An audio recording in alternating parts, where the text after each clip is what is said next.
Los dos libros de la humanidad y la búsqueda de las claves.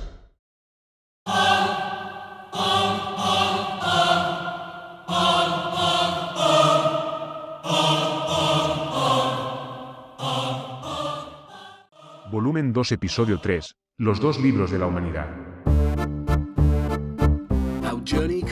Nuestro viaje continúa en el más romántico de los lugares, el París del siglo XIX, en una brillante mañana de verano. Es el 1 de junio de 1885. La población de la ciudad ya está despierta y llena de vida, comenzando su día mientras los tonos acelerados del amanecer llenan el cielo. Los mercados se preparan para el día. Las floristerías han abierto sus puertas de par en par. Los cascos de los caballos se inclinan, mientras la gente va de aquí para allá. Si escuchas con atención, podrás oír los tonos oscilantes de un acordeón que toca lamer en alguna de las muchas plazas de la ciudad, en algún lugar. Es un día muy importante, y ahora, antes de empezar, ¿quieres primero las buenas o las malas noticias? Una optimista, y con mucha razón, que se acaben las malas noticias, rápido. El hombre que te he llevado a conocer está, por desgracia, muerto. Llegamos demasiado tarde y ya ha fallecido. Hoy es el día de su funeral. Será un asunto de Estado, y nos aseguraremos de presentar nuestros respetos más tarde. Pero, la buena noticia es que nos dejó la llave que necesitamos. Y, aún mejor, lo dejó con unas útiles notas explicativas. El hombre en cuestión era un gigante nacional y querido por muchos. Es probable que la mayoría de la población de la ciudad haga acto de presencia y presente sus respetos hoy. Y nosotros también lo haremos. Pero primero tenemos que abrir este paquete y examinar la llave. Entonces, vamos a... Lo siento, ¿me he equivocado? La Mer no puede estar sonando en la distancia porque no se grabó hasta 1945. Ah, buen lugar. Pero, no estoy mintiendo. Escucha con atención.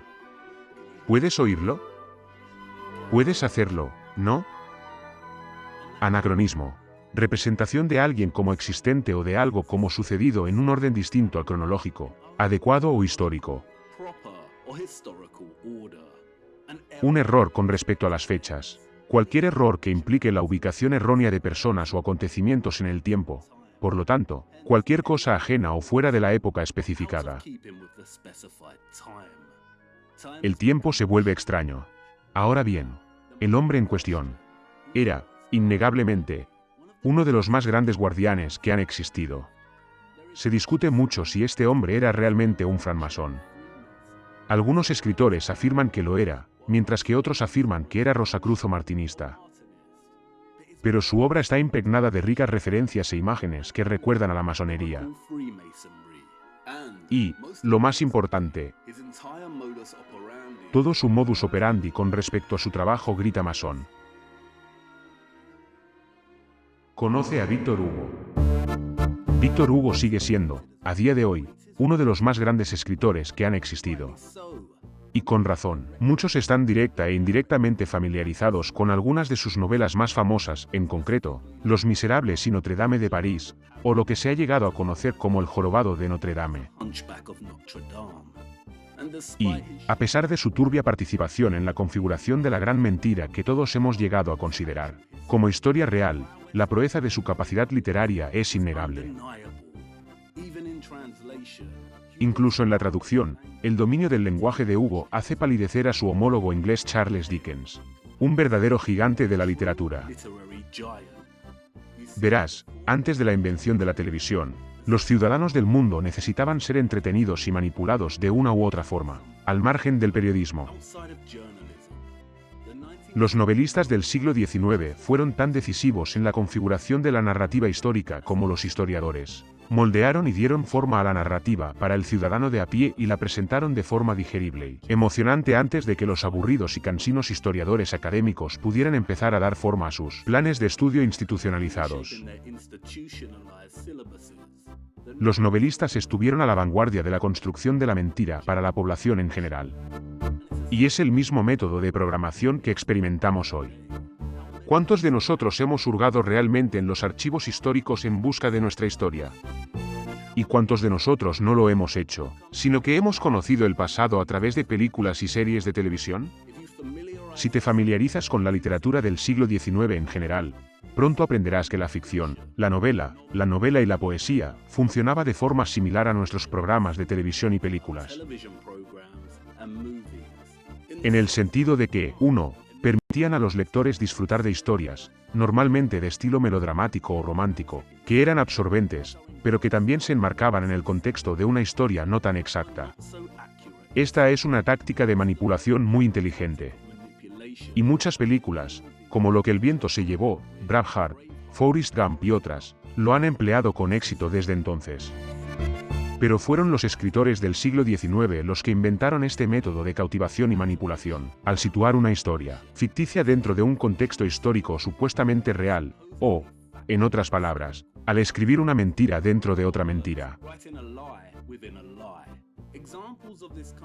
Ejemplos de este tipo de programación macrohistórica incluyen Los Miserables, en la que Hugo sitúa su historia de múltiples vidas ficticias entrelazadas, en medio del telón de fondo histórico que comienza con la derrota de Napoleón en 1815 y culmina con la rebelión de junio contra la monarquía en 1832. La novela es famosa por sus largas digresiones, que ocupan más de 900 de las 2700 páginas de la narración. Estas digresiones adoptan la forma de ensayos, en los que Hugo reflexiona sobre temas como la batalla de Waterloo y la plétora de huérfanos en la Francia del siglo XIX. Tenemos un escritor que teje una pieza de ficción muy legible, y dentro de este marco, entrelaza varios ensayos que solidifican la falsa narrativa. Y el lector, ya enamorado de la historia de ficción, no tiene más remedio que abrirse paso a través de estos ensayos por miedo a perderse los desarrollos narrativos clave con los personajes de ficción que ha llegado a amar. Y muchos escritores emplean exactamente esta técnica de programación histórica de macros. Es decir, incrustando su historia dentro de una narrativa histórica mucho más amplia. Lo vemos en la crónica de León Tolstoy sobre la invasión francesa de Rusia y el impacto de la era napoleónica, en Guerra y Paz. Está en el relato de Dickens sobre la Revolución Francesa, en Historia de dos ciudades. Y en El último de los mohicanos de James Cooper. 2. La novela se convirtió en un medio perfecto para que los encumbrados, las élites culturales y los masones hicieran sus pinitos y ocultaran cosas a la vista, para los que les gusta cuestionar la validez de la narración histórica. Las novelas de Víctor Hugo se leen como una serie de mensajes codificados. Tenemos la voz que lleva la línea argumental principal, que está firmemente integrada en un contexto histórico, y que el lector cotidiano absorbe con avidez. Y luego otra voz paralela, la que sabe y habla a otros que también saben. Mucho de lo que buscas está oculto, en muchos sentidos, en la literatura del pasado. Y, para sacar el máximo partido a algunos de estos escritores, me gustaría presentarte un par de técnicas literarias en las que debes fijarte y que te ayudarán en tu momento. Todas las pistas que buscas están enterradas en la literatura, todo está ahí en la ficción, esperando a ser descifrado y reconstruido. Utilizaremos principalmente Notre Dame de París de Hugo como ejemplo. Primero trataremos algunas de estas técnicas y luego discutiremos la clave que nos ha dejado. Y, por favor, tened paciencia conmigo. A medida que continuemos, verás que no estoy llegando con estos ejemplos ni estirándolos para que encajen en una teoría, sino más bien lo contrario. Antes de entrar en materia, permíteme que presente un poco a Notre Dame de París de Hugo, por si no lo conoces. Se publicó en 1831, pero la totalidad de los acontecimientos del texto se sitúan a finales de la Edad Media, concretamente, en 1482. Y es durante este periodo de tiempo cuando el Renacimiento empieza a cobrar impulso. Se trata de una época similar en la que los jesuitas y los astrónomos empiezan a construir la mentira heliocéntrica. El texto es de naturaleza anacrónica. Hugo compara y contrasta con frecuencia su época actual, el siglo XIX, con la época pasada de la Edad Media en la que se desarrollan los acontecimientos de la novela. La trama melodramática general de la historia se centra en una enmarañada red de enamoramiento, en la que tres personajes centrales: Claude Frollo, el archidiácono de la Catedral de Notre Dame, el capitán Febo, uno de los caballeros de alto rango del rey, y el campanero desfigurado, Quasimodo, se enamoran y se encaprichan de una bailarina callejera romaní huérfana llamada Esmeralda. Con estos tres hombres compitiendo por el amor de Esmeralda, las cosas solo pueden, por supuesto, acabar en desastre. Y es en esta enmarañada red de enamoramiento, donde Hugo teje complejas y sutiles cavilaciones sobre nuestra historia oculta. La primera de estas técnicas es el uso del anacronismo.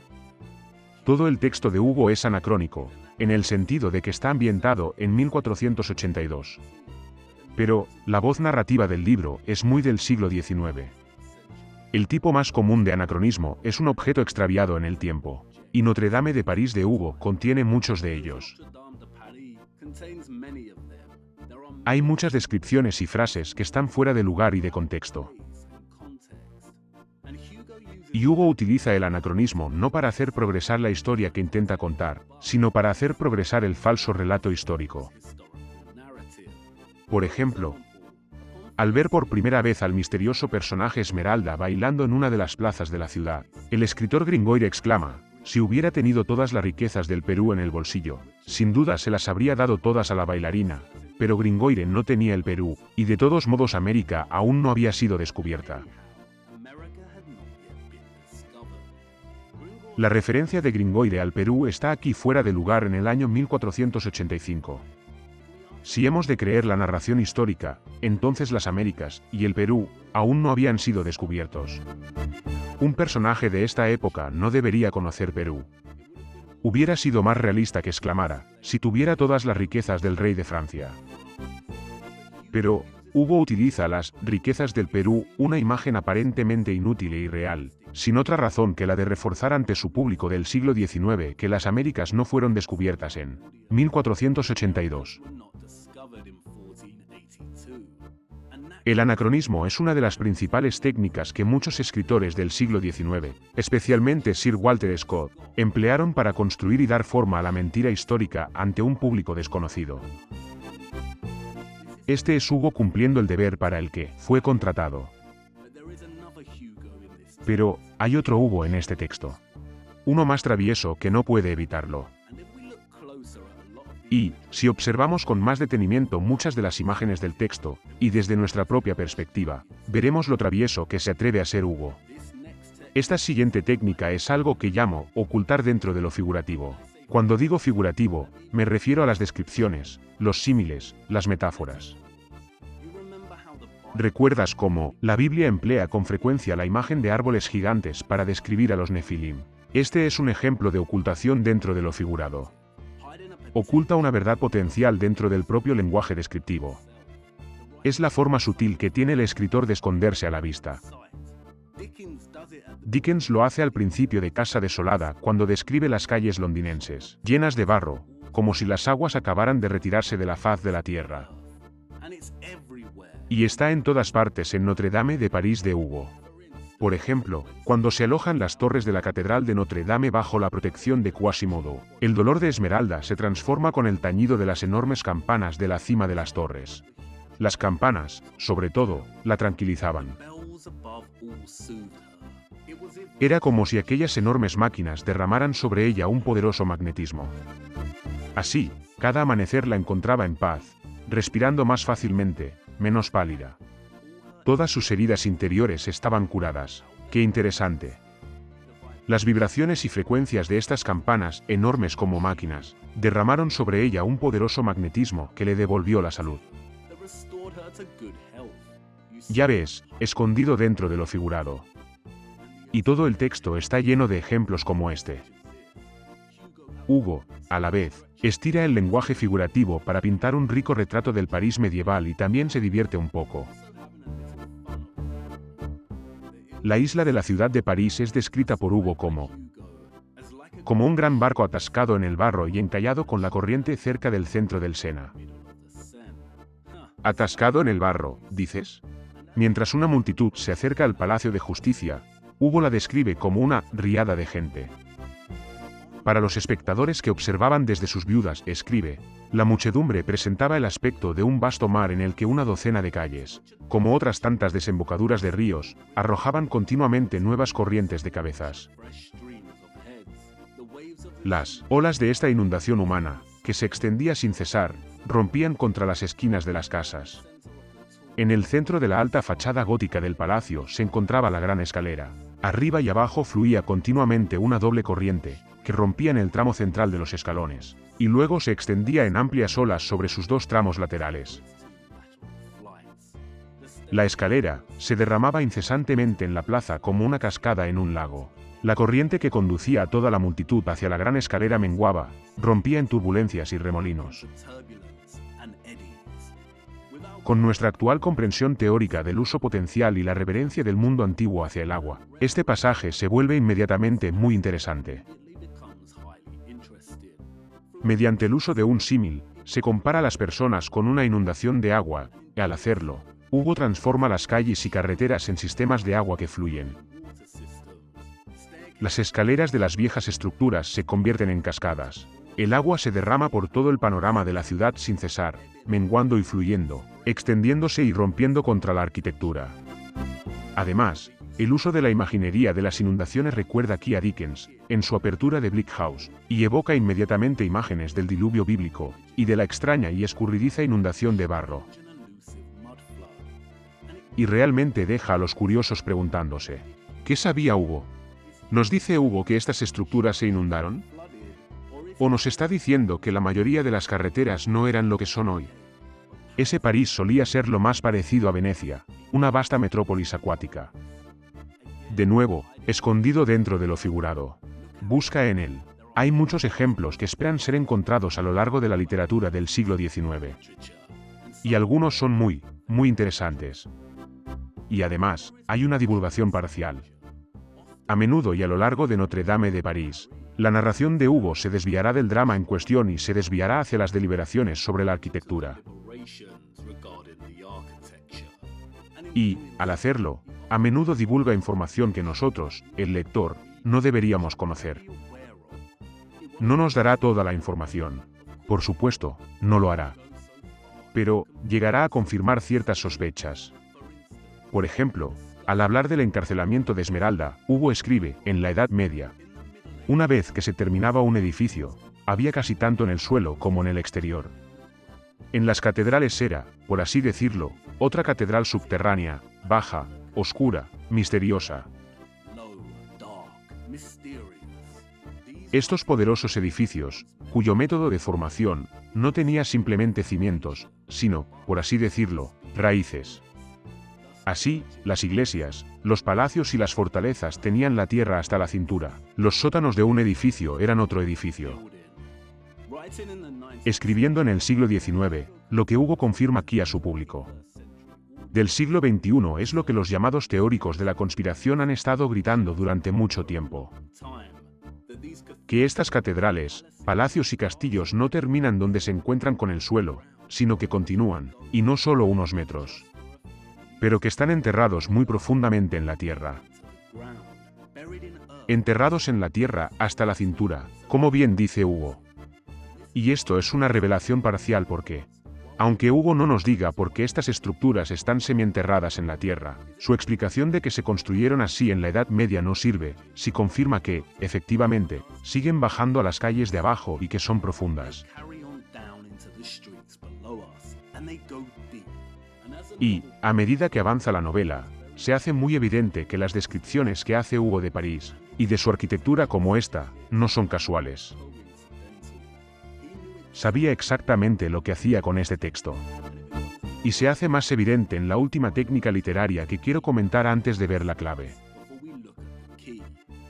Esta técnica es una alegoría. La metáfora alegórica, o alegoría, es un recurso que muchos escritores utilizan para transmitir significados, semiocultos, o complejos mediante figuras, acciones, imágenes o acontecimientos simbólicos, que en conjunto crean el significado moral, espiritual o político que el autor desea transmitir. Y, aunque suene complejo, lo más probable es que estés muy familiarizado con la alegoría. Por ejemplo, en sus clásicas novelas infantiles, C.S. Lewis emplea la alegoría en forma del león, Aslan, cuya muerte y resurrección es paralela a la de Jesucristo. Rebelión en la granja, de George Orwell, es una alegoría política y satírica del comunismo durante la Rusia de principios del siglo XX. Para comprender el uso que hace Hugo de la alegoría en Notre Dame de París, debemos examinar un poco más de cerca a los personajes centrales de la novela. El primer personaje, y sin duda el más infame incluso para quienes no están familiarizados con el texto, es Quasimodo. Quasimodo es un pariahuérfano, desterrado de la sociedad debido a su desfiguración, que vive en Notre Dame bajo el patrocinio de Claude Frollo, el archidiácono. Hugo describe a Quasimodo con una gran cabeza erizada de pelo rojo, entre los hombros y una enorme joroba. Tiene una nariz tetraédrica, una boca de herradura y dientes irregulares. Es tan ancho como alto y muestra una fealdad perfecta. ¿Cómo escribe Hugo? Parecía un gigante, roto en pedazos y luego mal remendado. A lo largo de la novela, Hugo describe el tamaño de Quasimodo como gigantesco, representándolo a menudo como una especie de cíclope. Quasimodo es el típico gigante amistoso. Por fuera, es horrible. Pero, por dentro, es amable y cálido. También está desconcertado y enamorado de Esmeralda, la huérfana romaní que se gana la vida bailando en las calles de la ciudad.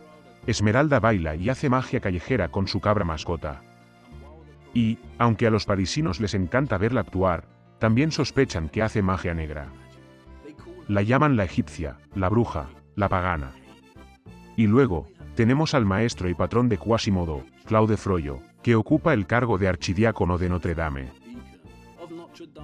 Es un hombre alto, delgado, espeluznante, controlado y amargado. Está secretamente enamorado de Esmeralda y la acecha silenciosamente en las sombras. Hay una oscuridad que rodea a Frollo y es uno de los antagonistas clave de la narración, un villano trágico. También tiene un secreto. ¿Cómo explica el narrador?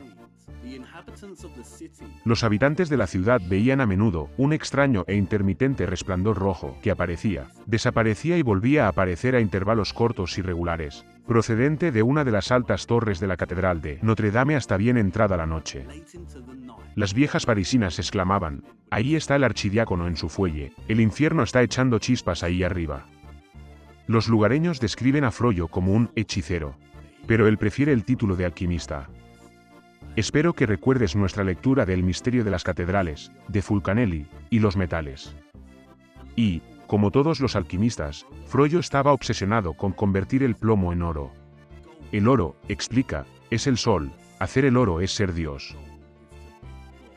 El sol nace del fuego, el fuego es el alma del gran todo, la luz, el oro, la misma cosa. El fuego en su estado concreto, la diferencia entre lo visible y lo palpable, lo fluido y lo sólido, para una misma sustancia, desde el vapor hasta el hielo, eso es todo. Al igual que la obra de Fulcanelli, tenemos a Hugo colocando la figura de un alquimista de la Edad Media trabajando directamente en el interior de una de estas enormes y magníficas catedrales. Y, no solo eso, sino que tenemos un retrato de un alquimista obsesionado con el sol. Y describe que el sol está hecho de la misma fuente que produce el oro. Frollo afirma que, al igual que el vapor es el fluido y el hielo su sólido, el fuego del sol es el fluido y el oro su contrapartida sólida.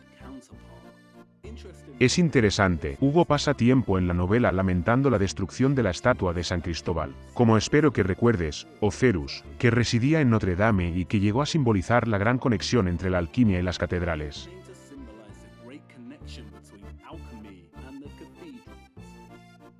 En marcado contraste con Frollo, tenemos finalmente al capitán Febo, un caballero de alto rango del rey de Francia. Febo es de noble cuna, guapo, vanidoso, arrogante, poco fiable y también mujeriego. Las mujeres lo adoran. Consigue lo que quiere cuando lo quiere. No está enamorado de Esmeralda, pero si la desea sexualmente y está decidido a seducirla, a utilizarla y luego olvidarla. Febo es el segundo antagonista de la historia. Enamorada de la guapura y la confianza de Febo, Esmeralda, por supuesto, se enamora perdidamente de él. Y lo que es muy interesante es la decisión de Hugo de llamar al capitán Febo. En la mitología griega, Febo es el dios del sol. En la mitología romana, este dios se llama Apolo. Y, en un extraño y retorcido giro de los acontecimientos, Fibes no solo seduce a Esmeralda sino que, además, permite que Froyo se esconda en un armario y observe. Pero Froyo tiene otros planes además de ver cómo se seduce a Esmeralda. En un frenético ataque de celos por su amor a Febo, irrumpe desde el armario e intenta apuñalar a Febo hasta la muerte. Febo no muere, sino que sobrevive. Y la culpa recae en Esmeralda. Y, a su vez, es condenada a morir en la horca. El intento de Froyo de matar a Febo y el hecho de que la culpa recaiga en Esmeralda pone en marcha una dramática cadena de acontecimientos que hace que Esmeralda sea rescatada en el último momento por Quasimodo y llevada a la Catedral de Notre Dame, donde ambos huérfanos buscan asilo. Pero esto no es suficiente. Y toda la trama se convierte en un caos, con el resultado de que ambos huérfanos mueren de forma espantosa y la Catedral de Notre Dame arde y se incendia. Recuerda que una alegoría es una técnica literaria en la que el escritor transmite un significado oculto o complejo mediante figuras, acciones, imágenes o acontecimientos simbólicos. Es una narración en la que se utiliza un personaje, un lugar o un acontecimiento para transmitir un mensaje más amplio sobre cuestiones y acontecimientos del mundo real. Y, a primera vista, no está muy claro por qué toda la trama de Hugo es aquí alegórica. Pero, si aplicamos nuestra llave maestra, allanamos el camino para comprender su mensaje. Lo que tenemos aquí es una serie de personajes simbólicos, o figuras, a los que Hugo hace representar las tensiones emergentes que surgieron durante el fin del mundo medieval. Tenemos al personaje Febo. Él es indiferente, arrogante, guapo y glorioso y todos gravitan hacia él, especialmente la bailarina Esmeralda, que lo ama hasta la reverencia.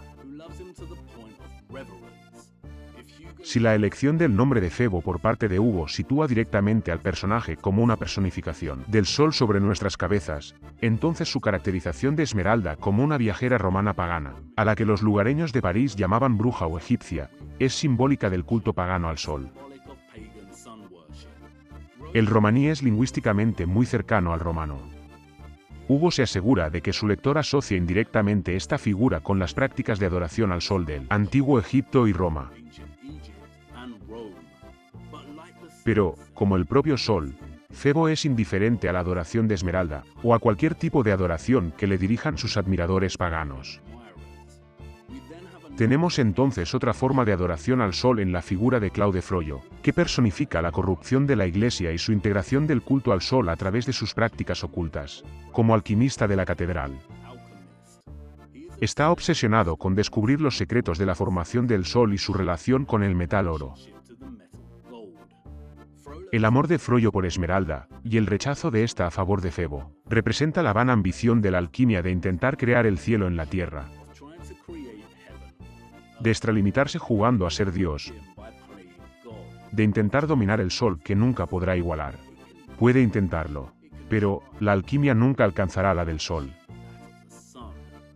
Y Froyo, el alquimista, consumido por la envidia y empequeñecido por la inferioridad al darse cuenta, intenta entonces matar al sol. Y, al hacerlo, desencadena una cadena de acontecimientos que lleva a la perdición de muchos de los personajes, y que culmina con el ahorcamiento de Esmeralda al final. ¿Y quiénes son las víctimas de toda la historia? No es Esmeralda. Su reticencia a reconocer el vacío que hay detrás de su culto al sol, detrás de su pasión por la luz, conduce al sufrimiento de las verdaderas víctimas del cuento. Y, eso es, en primer lugar, Quasimodo, el gigante pelirrojo condenado al ostracismo de la sociedad y cuya única conexión real es con la catedral en la que vive, y que campana a sus anchas. En segundo lugar, la propia catedral, que acaba incendiada y en llamas. En la parte superior de la galería más alta que el rosetón central, se alzaba una gran llama entre los dos campanarios con remolinos de chispas, una gran llama desgarrada y furiosa. El culto a la luz y el intento de dominar al sol tienen como resultado la caída del viejo mundo, simbolizado aquí por Quasimodo y la catedral.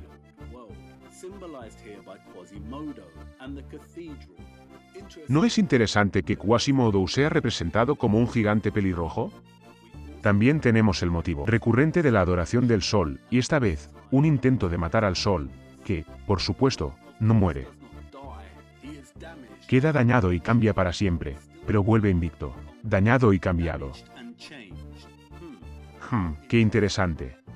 Febo es el sol invicto.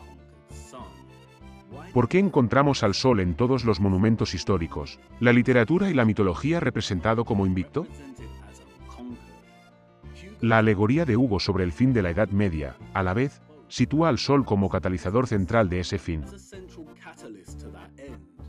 Y refuerza la importancia de figuras clave como el alquimista, el pagano, la iglesia y los gigantes, en este periodo de tiempo.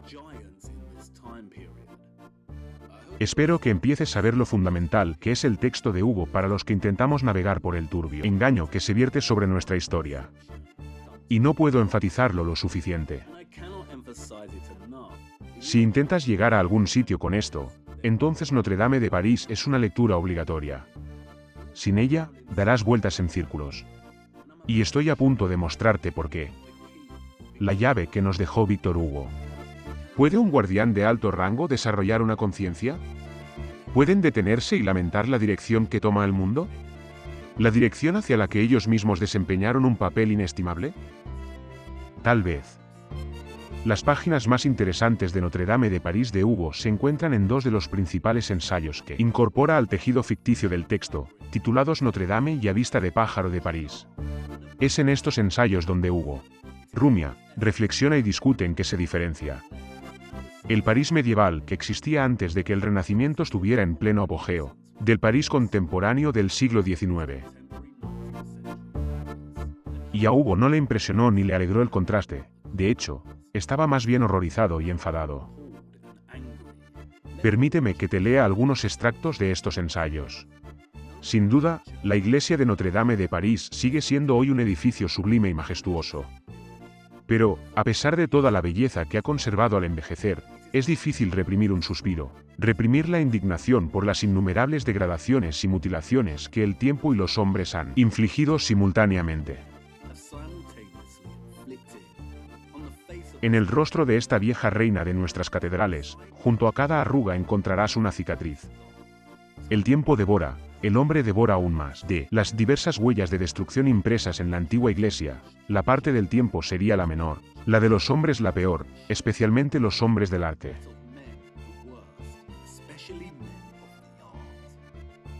Desde el principio, Hugo lamenta la mutilación de Notre Dame y nos dibuja en la arena una distinción muy real entre la intemperie, manos del propio tiempo, las arrugas que vemos en la estructura y la destrucción bárbara a manos del hombre, especialmente de los hombres del arte.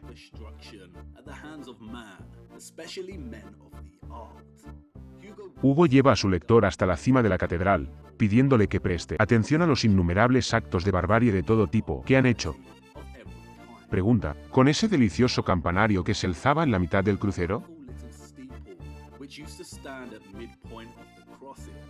Un arquitecto de buen gusto lo amputó, responde, y pensó que bastaba con ocultar la herida con ese gran parche de plomo que parece la tapa de una cacerola. Y ahora, Hugo entra de lleno y empieza a poner muchas cosas en contexto y perspectiva para nosotros. Presta realmente atención a lo que dice ahora. Así es como se ha tratado el maravilloso arte de la Edad Media en casi todos los países. La arquitectura gótica está hoy desfigurada por tres tipos de estragos.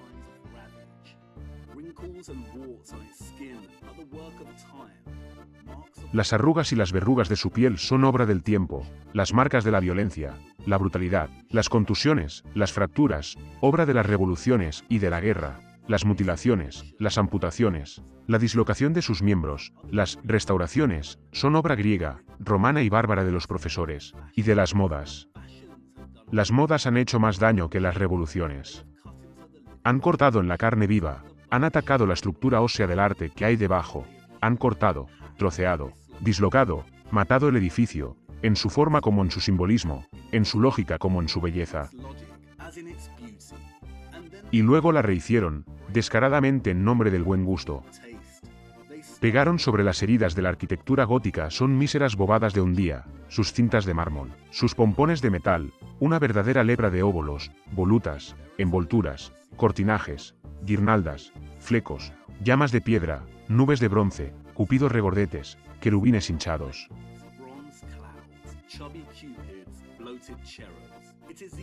Es el culo pateando al león moribundo. Es el viejo roble decayendo, como un golpe final siendo picado, mordido y roído por las orugas. Lo primero que hay que abordar aquí es que Hugo no nos dará toda la verdad, no describirá con claridad cómo era realmente el viejo mundo, quiénes eran sus ciudadanos, cómo funcionaba en términos de gobierno, vida cotidiana, sus capacidades tecnológicas y cuánto difería del siglo XIX. Esto no lo hará, no era su trabajo. Y nunca se habría publicado si lo hiciera. Cualquier secreto real del viejo mundo ha sido delegado para esconderse dentro de lo figurado y no se abordará de frente. Pero, como estos pasajes dejan explícitamente claro, Hugo estaba indignado por lo mucho que el viejo mundo había sido asolado, mutilado, destruido y borrado en su época actual del siglo XIX. Y puede que pienses, ¿qué? ¿De qué habla este Hugo? He visto las fotografías antiguas del París del siglo XIX, es maravilloso. Está claro que no has visto las fotografías de las ferias mundiales de París, ¿verdad? No te preocupes, las he visto, ya llegaremos a eso. Pero, centrémonos primero en lo que Hugo nos dice aquí. Lo que aquí nos señala claramente es que, 1. Hay una gran distinción entre la arquitectura gótica de la Edad Media, que terminó en el 1400 antes de que comenzara el Renacimiento, y el estilo de la arquitectura que siguió. Y, 2. Lo que ha seguido se ha centrado en desfigurar las estructuras góticas, han troceado, dislocado y matado esas estructuras góticas del pasado rehaciendo estas estructuras según los nuevos y más modernos gustos, de los que se burla tan irónicamente como cintas de mármol, pompones, cupidos regordetes, querubines hinchados, etc. Y 3. Estas restauraciones de moda son principalmente griegas, romanas, y pertenecen al trabajo bárbaro de los profesores. La mención que hace Hugo de los griegos y los romanos es una referencia directa al Renacimiento. El término Renacimiento ha sido asignado por los historiadores a un periodo de la historia que marcó la transición de la Edad Media a la modernidad y que abarca los siglos XV y XVI, caracterizado por un esfuerzo por revivir y superar las ideas y los logros de la antigüedad clásica.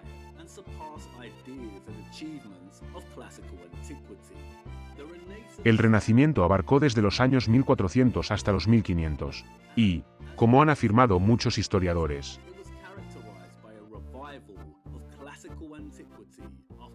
se caracterizó por un renacimiento de la antigüedad clásica después de 1000 años de Edad Oscura, en la que hubo poco o ningún avance tecnológico, nos dicen. Lo primero que debería hacer sonar la alarma para cualquiera es el término Edad Oscura. El término fue acuñado por el erudito italiano Petrarca cuando la Edad Media estaba terminando, en el que afirmaba que, en medio de los errores brillaban hombres de genio, no menos agudos sus ojos, aunque estaban rodeados de oscuridad y densas tinieblas.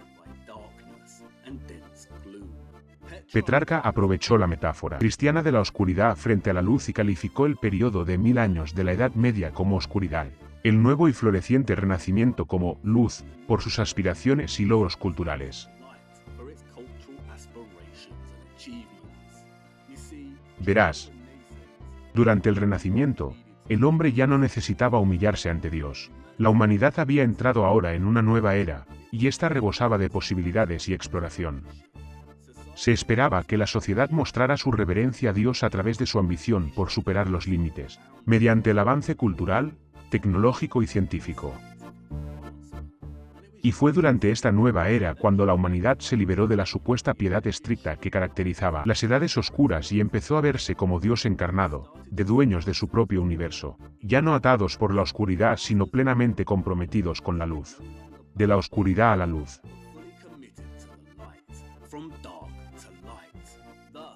Así, fue durante el Renacimiento cuando el hombre llegó a verse a sí mismo como un Dios o como un igual de Dios. Pero, como aclara Hugo, Con todo su énfasis en el avance y el Renacimiento se construyó en realidad sobre la columna vertebral decadente de lo que le precedió. La era gótica medieval. El Renacimiento de la Antigüedad clásica, concretamente del estilo arquitectónico de la antigua Roma, era todo espectáculo, todo superficie, todo fachada y decoración. Pompones, cortinas, guirnaldas y cintas. Y aquí es donde deberían empezar a sonar las alarmas de nuevo. El Renacimiento de la Antigüedad clásica. ¿Quién o qué resucitó? El Imperio del Sol se levantó de nuevo. Roma. Verás, la pequeña gran mentira de los libros de historia es que la gente que vemos en estas fotografías, y los que vinieron antes, construyeron estas estructuras por pura innovación, con caballo y carro, con andamios y aparatos de madera, con métodos tradicionales de albañilería. No, lo hicieron. Pero, la gran mentira es la supresión total de los que realmente inventaron todo. Los que fueron conquistados, y cuya historia entera fue mutilada y borrada después de su caída. Cuando los conquistadores empezaron a reutilizar todas sus estructuras e infraestructuras con la intención de ocultar, remodelar, rediseñar y reivindicar su patrimonio. Hay que hacer una distinción muy clara respecto a las estructuras imposibles del pasado.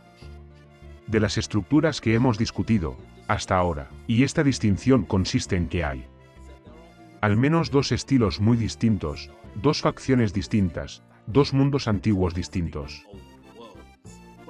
Ambos magníficos, ambos maravillosos, ambos tecnológicamente imposibles para nuestros estándares, y no podemos comprenderlo del todo hasta que hayamos atravesado la primera puerta. Pero, en la superficie, son fácilmente reconocibles. Y, aunque no capta del todo su complejidad, una de las mejores formas de reconocer esta distinción es a través del arco. La arquitectura gótica se caracteriza por sus estructuras puntiagudas. Su arco es puntiagudo, sus enormes catedrales se elevan en torres y apuntan a agujas. Mientras que el estilo clásico de Roma y Grecia favorece los arcos redondeados, las cúpulas redondeadas y una gran decadencia, a menudo acompañada de estatuas de Febo, Venus, Zeus, Apolo, etc. No son del mismo estilo, no pertenecían a la misma sociedad, y de hecho, son directamente opuestos. Y sé lo que quieres decir. ¿Qué? Nos dijiste que los ciudadanos del futuro pertenecían a una sola civilización unificada. Sé que lo hice, y de nuevo, perdóname, pero necesitaba que en primer lugar, 1. Contemplar la imposibilidad de las estructuras, y, en segundo lugar, considera las funciones tecnológicas, alternativas que podrían haber tenido. Demasiada complejidad habría confundido las cosas, pero, ahora buscamos el matiz. Una civilización unificada. Suena un poco a globalismo, ¿no? Estas estructuras, aquí mismo, no son fruto de la misma sociedad. De hecho, se oponen directamente entre sí. El gótico pertenece a uno de los clásicos a otro. Hasta ahora, no he hecho justicia a lo complejo que es el asunto en realidad. Continúa, sé que quieres decirlo. ¿Y si ese tal Hugo es un mentiroso? Incluso tú mismo has dicho que era un guardián, probablemente un masón o un engañador de élite. ¿Y si su novelita sobre un jorobado fue escrita para despistar? Lo sé, y tienes razón. No se puede confiar en él. Su trabajo consistía en dar vida a la historia inventada de Francia para sus lectores del siglo XIX. Sin embargo, donde yace con esta novela es en la descripción de la Edad Media como un período de severa santidad religiosa, de arqueros, de caballeros a caballo, de las cruzadas. No esboza explícitamente para sus lectores cómo era realmente la Edad Media. Pero, como demuestran sus obras, durante la mayor parte de su vida le atormentó su diezmo, su destrucción y su borrado. Víctor Hugo no solo escribió ficción. Fue un fuerte activista, que intentó activamente impedir la destrucción generalizada, organizada y muy real del viejo mundo medieval, que siguió produciéndose hasta bien entrado el siglo XIX. Además de Notre Dame de París, Hugo escribió varios ensayos de no ficción sobre este tema que todo el mundo debería leer. Una en particular, titulada La Guerra de los Demoledores, es muy importante. Como él mismo escribe, en este momento, no hay una sola ciudad en Francia ni un solo centro administrativo, en el que la destrucción de algún monumento histórico no esté en consideración, ya iniciada, o plenamente realizada, ya sea por la acción de la autoridad central o por la acción de la autoridad local bajo el consentimiento de la autoridad central o por la acción de los particulares bajo la mirada tolerante de la autoridad local.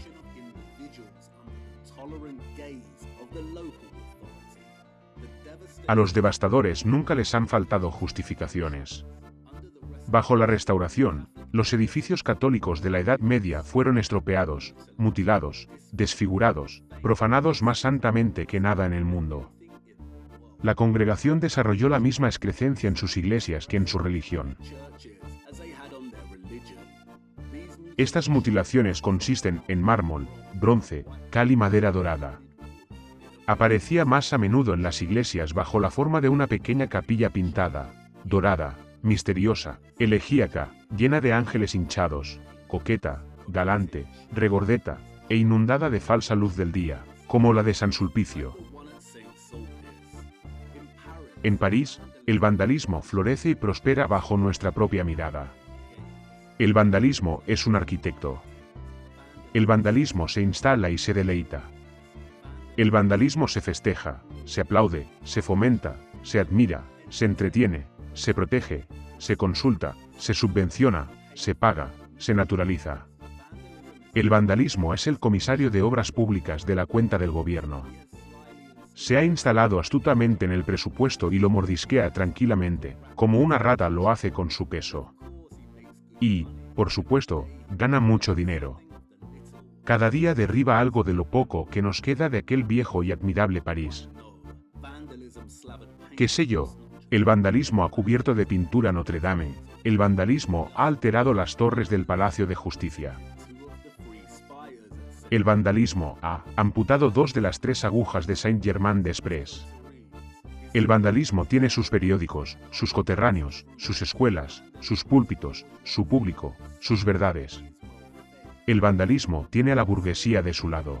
Está bien alimentado, bien financiado, hinchado de orgullo, casi sabio, siempre tan tradicional, un buen lógico, un fuerte teórico, feliz, poderoso, atento a sus necesidades, bien hablado y contento consigo mismo. Protege a los jóvenes talentos. Es profesor. Otorga los grandes premios de arquitectura. Envía estudiantes a Roma. Lleva un vestido bordado. Es miembro de sociedades científicas. Asiste a los tribunales, presta un brazo al rey y pasea con él por las calles, susurrándole planes al oído. Debes conocerlo. Ya no se restaura, ya ni siquiera se estropea, ya ni siquiera se afea, simplemente se derriba. Y uno tiene buenas razones para ello. Deseamos borrarlo todo por completo de nuestra historia. Devastamos, pulverizamos, destruimos, demolemos en el espíritu nacional. Es en los ensayos de Hugo donde las implicaciones de la clave que nos ha entregado empiezan a florecer realmente. Lo que aprendemos en la despotricada y rabiosa animosidad de Hugo hacia la destrucción del viejo mundo medieval, es que 1. Continúa hasta bien entrado el siglo XIX y adopta principalmente la forma de amputar secciones de estructuras y redecorarlas con fachadas neoclásicas. Cuando la reutilización no es posible, las estructuras son simplemente derribadas. Y que 2. No se trata de una destrucción y reutilización arbitraria y aleatoria, sino calculada, planificada y organizada. Se incluyen los presupuestos de las autoridades locales y nacionales de toda Francia, y por extensión, de toda Europa. Hugo deja claro que el presupuesto para destruir, readaptar y borrarlo del viejo mundo medieval es aparentemente interminable y está bien protegido, hasta el punto de que las organizaciones envían a estudiantes a Roma para que estudien y emulen estos estilos de vuelta a Francia.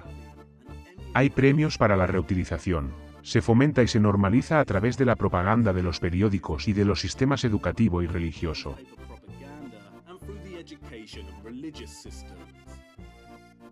¿Y cómo continúa el ensayo? La enormidad de lo mucho que ha cambiado desde la Edad Media empieza a calar en el lector.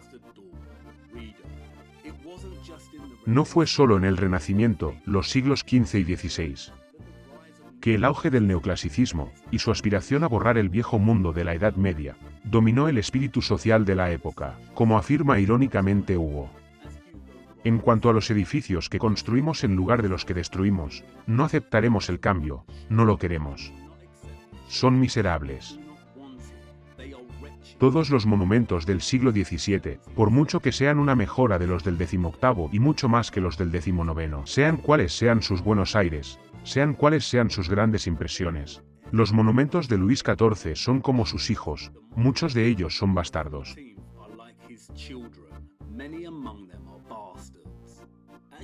Como puedes ver, este programa de reutilización continuó durante los siglos XVII y XVIII, y siguió produciéndose en el siglo XIX. Estamos ante 500 o 600 años de destrucción, revisión y reutilización.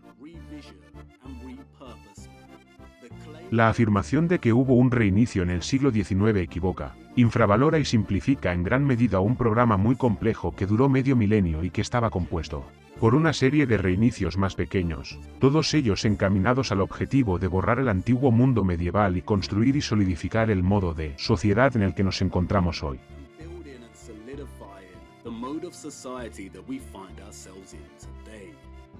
¿Y qué? Querrás preguntar. ¿A quién le importa cuándo empezó el reinicio y cuándo terminó? París, y la mayor parte del mundo que vemos en las fotografías del siglo XIX, tiene un aspecto glorioso. Lo único que importa es que han mentido y nos han ocultado años y años de tecnología y conocimientos.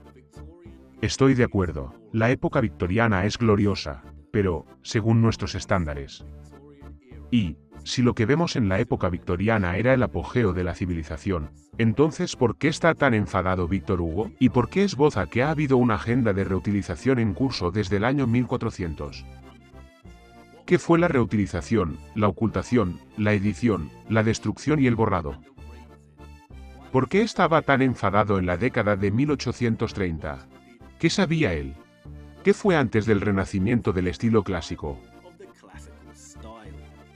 El hecho de que el mundo tuviera un aspecto glorioso en la década de 1800, y hay muchas pruebas que sugieren que entre los años 1400 y 1800 estaban mucho más avanzados, tecnológicamente de lo que nos dicen los libros de historia. No significa que debamos ignorar la complejidad que rodea a la cuestión. Es importante por múltiples razones. Pero, principalmente, porque tener una línea de tiempo más clara puede ayudarnos a empezar a clasificar, diferenciar y definir lo que queremos decir cuando hablamos del viejo mundo. Estamos hablando del periodo de 1000 años que se había perdido, destruido, barrido bajo la alfombra y empañado como la Edad Media. El periodo de 1000 años en el que nació el inmenso y bello estilo arquitectónico puntiagudo del gótico. ¿O estamos hablando del periodo de 500 años de destrucción, revisión, reutilización y renacimiento que siguió? Esta catedral es muy diferente, estructural y estilísticamente, a este edificio columnado. Si hubiera un caso para argumentar a favor de un reinado milenario de una civilización, un argumento de coherencia y solidaridad, se encuentra aquí. Este periodo, sin embargo, es medio milenio de reconstrucción y revisión. Es aquí donde encontramos la hegemonía imperial, el dominio y la autoridad sobre lo anterior con una agenda para borrarlo de la historia. Y la única forma de conseguirlo fue mediante múltiples reinicios de la población. Este periodo, los 500 años que siguieron a la Edad Media, o Edad Oscura, fue la época de la Gran Transición. Anatoly Fomenko escribió en una ocasión que la historia no es nada sobre nuestro modelo del pasado, y necesitamos un modelo mejor, que intente hacerle justicia. No todo lo que aparece en los libros de historia es una completa ficción. El Renacimiento, la Ilustración y la época victoriana fueron muy reales. No nos han contado toda la verdad sobre estos periodos de tiempo. No, claro que no lo han hecho. Hay una razón por la que nos dicen que la cámara no se inventó hasta el siglo XIX, pero estas épocas existieron y formaron parte de la Gran Transición. Y ten mucho cuidado con sacar conclusiones demasiado pronto respecto a un reino milenario, por si acabas glorificando estructuras que desempeñaron un papel integral en la suplantación, sustitución y enterramiento de ese mismo periodo milenario que estás celebrando. Las estructuras que se construyeron, revisaron y reutilizaron durante la Gran Transición no son representativas de 1000 años de paz. Y a eso llegaremos mucho más tarde. Hay un elemento más en esta llave que me gustaría introducir antes de abrir la puerta y atravesarla. En Notre Dame de París, Hugo reflexiona sobre la propia palabra escrita. Muchos de los sistemas que forman parte de nuestro modo de vida actual se introdujeron en el Renacimiento.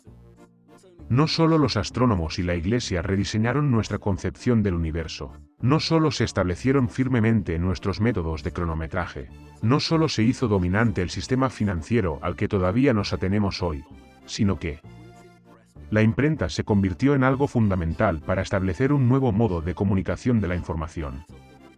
El de la palabra escrita.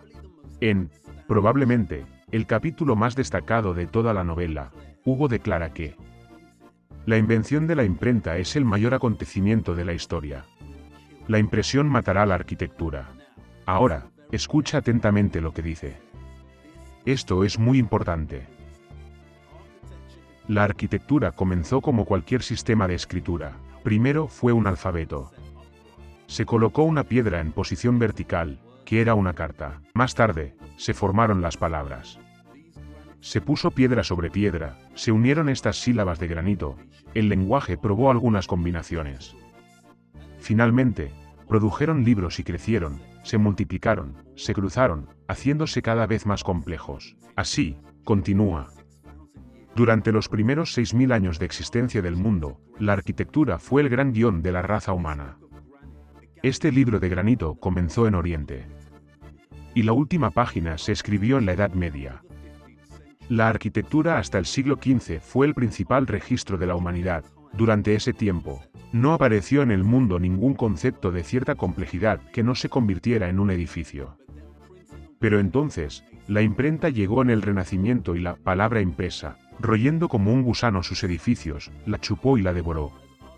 A medida que la arquitectura disminuye, la imprenta se hincha y crece. Así, ya en el siglo XVI, la imprenta, que ha crecido hasta igualar a la arquitectura en declive, lucha y mata a su rival.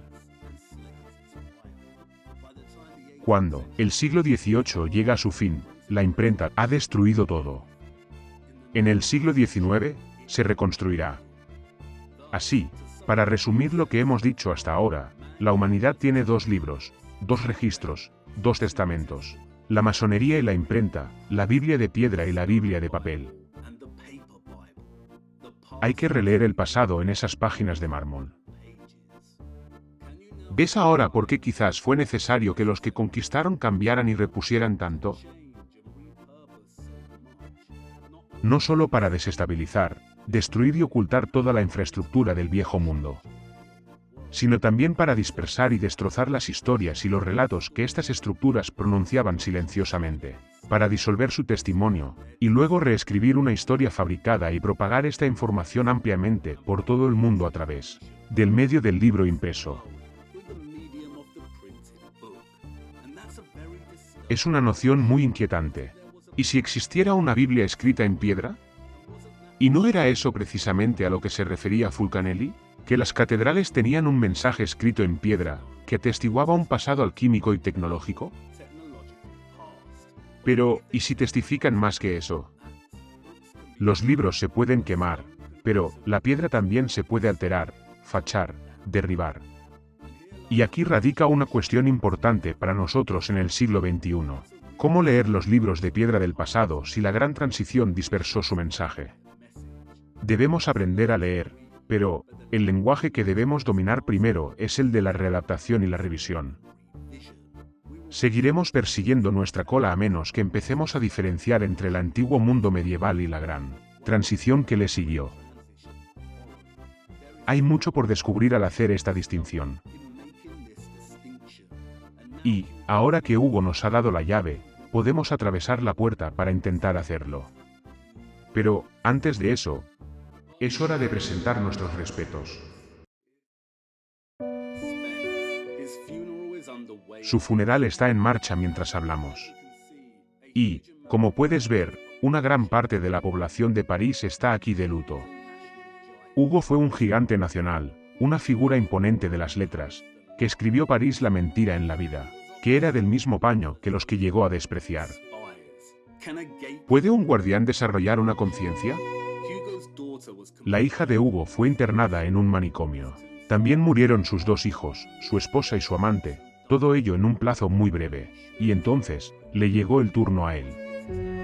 Un par de días antes de morir, Hugo escribió: "Amar es actuar". Su amor por el antiguo mundo de la Edad Media le impulsó a actuar, a protestar por su desaparición a manos de sus conquistadores.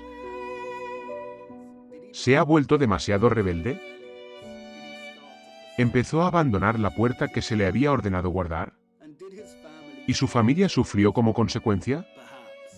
Tal vez. Nunca lo sabremos. Y aquí estamos de nuevo, frente al Arco del Triunfo. El cortejo fúnebre de Hugo comenzó aquí, un lugar irónico y censurable para conmemorar a un hombre que detestaba los frutos nacidos de la gran transición neoclásica.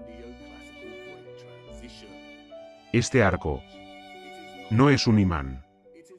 No es tecnología del viejo mundo, se construyó en la época en que se dice que se construyó. No la construyeron los que utilizaban la mampostería tradicional, el caballo y el carro, no, eso es mentira.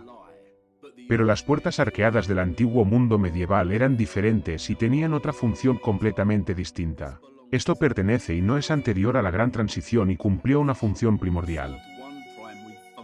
Desconcertante por su imposibilidad, sí. Por su tamaño gargantuesco y su yuxtaposición con la gente diminuta a sus pies, sí. Pero, sin disculparse, arrogante, monstruoso e imponente. La declaración final de dominio y victoria imperial sobre el viejo mundo medieval. Un sello de triunfo, un momento de júbilo congelado en piedra fría. Su audaz orgullo apenas oculta su única función: marcar el regreso de Roma.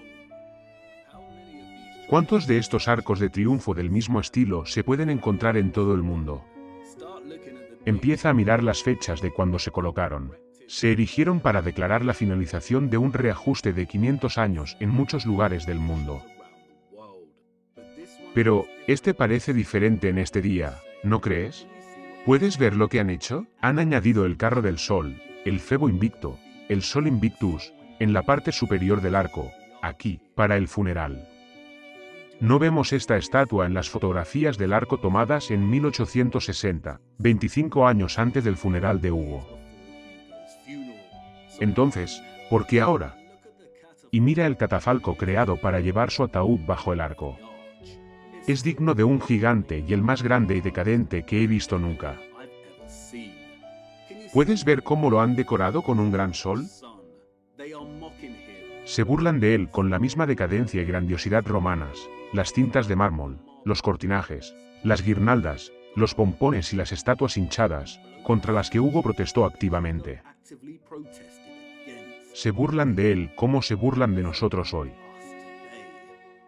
Cuando comenzamos este viaje nuestro, te dije que reconstruir una imagen y una línea de tiempo precisas de nuestra historia perdida es como intentar resolver un cubo de Rubik imposible. No se trata de una hipérbole por mi parte. Se han esforzado mucho por enterrar 1000 años de nuestra historia empañándola como la Edad Media. La complejidad de lo que estamos tratando es abrumadora. Pero eso no va a impedir que lo intentemos, ¿verdad? Así que, comencemos a girar esos cubos. Tenemos que empezar por Europa antes de ampliar nuestra investigación. Tenemos que empezar a diferenciar entre el viejo mundo medieval y la gran transición. Tenemos que empezar a establecer definiciones y marcos temporales, a mirar más de cerca cada periodo, aquí. Y examinar de forma forense el propio tejido de la reutilización. De lo contrario, seguiremos cometiendo para siempre una gran injusticia con el pasado que han intentado destruir. Vamos. La primera puerta está abierta y es hora de atravesarla. Nos espera un laberinto caleidoscópico. Los 2 libros de la humanidad. Y ya es hora de que aprendamos a leer. Aguanta, ahora, y te veré en el otro lado. ¿Cómo podemos saber si estamos boca arriba o boca abajo o al otro lado o al otro lado? ¿Cómo?